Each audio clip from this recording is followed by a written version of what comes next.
तो hello guys. तो हमने पिछले वीडियो पे देखा था कि क्या होता है आपका एम्ब्रियो सैक। तो अगर आपने वो वीडियो नहीं देखा है तो पीछे हमारे वीडियो चैनल पे आपको वो वीडियो मिल जाएगा। तो आज हम स्टार्ट करने वाले हैं मेगास्पोरोजेनेसिस से। तो चलिए हम स्टार्ट करते हैं।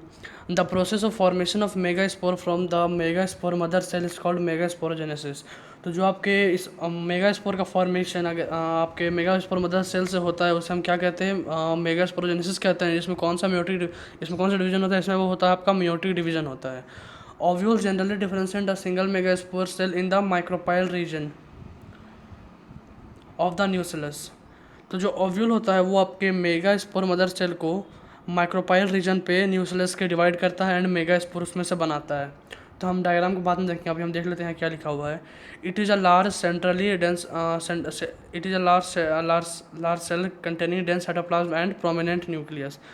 तो यहाँ जो इसका जो साइटोप्लाज्म होता है वो बहुत ही डेंस होता है एंड जो न्यूक्लियस रहता है वो अनशेप्ड का रहता है। मीन्स उसका जो शेप रहता है वो स्फेरिकल ना रह के कोई और शेप का रहता है। The MMC undergo meiotic division. What is the importance of MMC undergo meiosis? तो म्योसिस में जाने से उनका उसका जो प्लॉइडी है वो हैप्लॉइड हो जाता है ताकि पॉलिन ग्रेन अपना हैप्लॉइड प्लॉइडी के साथ आके इसे फ्यूज़ करे एंड डिप्लॉइड जाइगोट बनाए। Female gametophyte.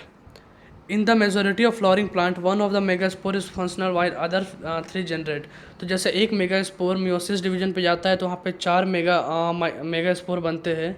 एक मेगास्पोर चार सेल को फॉर्म करता है, जिसमें से तीन आपका नॉन फंक्शनल रहता है एंड एक फंक्शनल रहता है।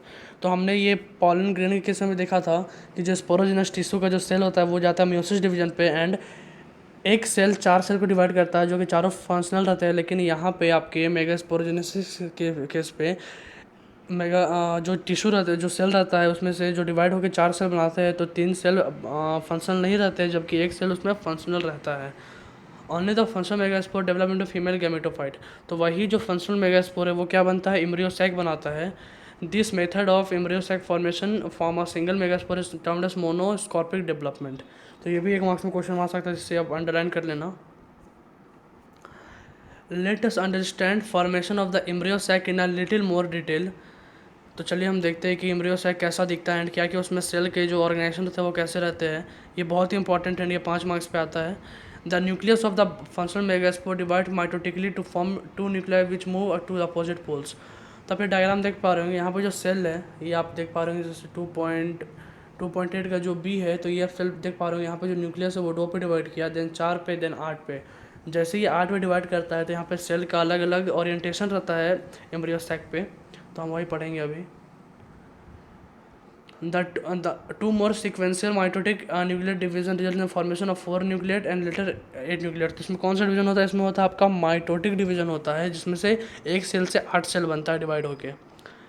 It is interest to note that this mitotic division are strictly free nuclear. मतलब जैसे ही नॉर्मली कोई भी सेल पे, प्लांट सेल पे जैसे वो डिवाइड करता है तो वहाँ पे सारा प्रोसेस एक साथ होता है। जैसे सेल डिवाइड होगा वहाँ पे सेल वॉल बन जाएगा। लेकिन यहाँ फीमेल गैमेटोफाइट के केस में ऐसा कुछ नहीं हो रहा है। यहाँ पर ये सेल डिवाइड हो रहा है, ये फ्री न्यूक्लियर है। मतलब यहाँ पर जो न्यूक्लियर से मूव कर सकते हैं, कोई इसमें सेल वाल बना नहीं है।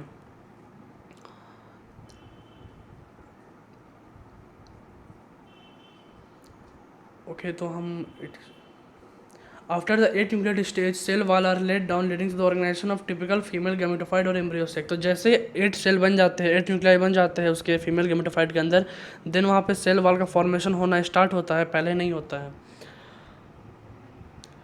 Observe the distribution of cell inside the embryo sac 6 of then figure 2.8 BC। तो आप देख पा रहे हैं यहाँ पे जो आपका जो सेल का ऑर्गेनाइजेशन है बहुत ही इंपॉर्टेंट है, जो हमने क्लास 11 में पढ़ा था, चैप्टर नंबर आई थिंक 3 पे होगा, प्लांट किंगडम पे। तो अभी हम यहाँ पे अच्छे से और पढ़ेंगे।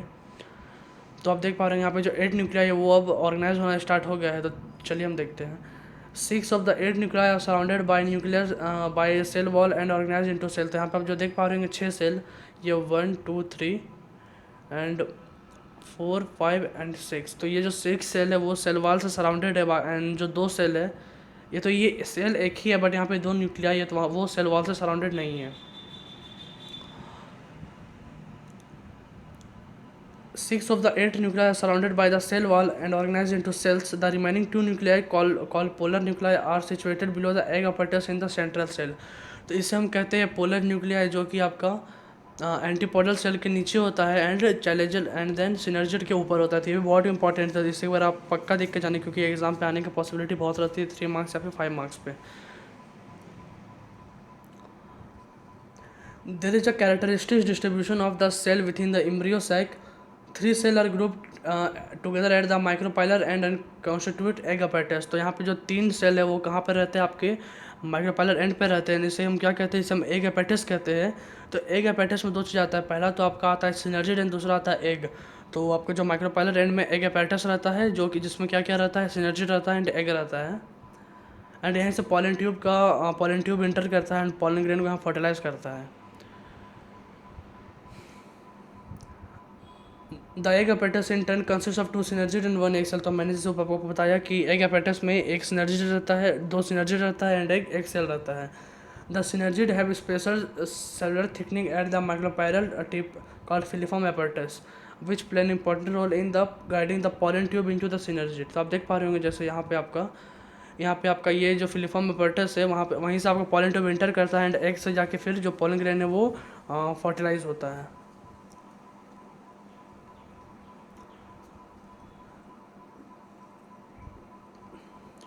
द सिनर्जिड है स्पेशल, ये हमने कह लिया।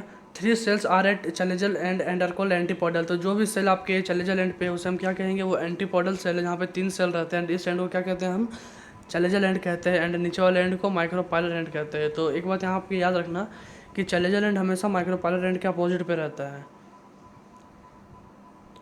The large central cell as mentioned earlier has 2 nuclei. तो जो बीच में जो आपके सेल उसमें 2 न्यूक्लियाई होता है, एक सेल में 2 न्यूक्लियाई होता है। Thus, a typical angiosperm embryo sac at maturity though 8 nucleate is 7 celled।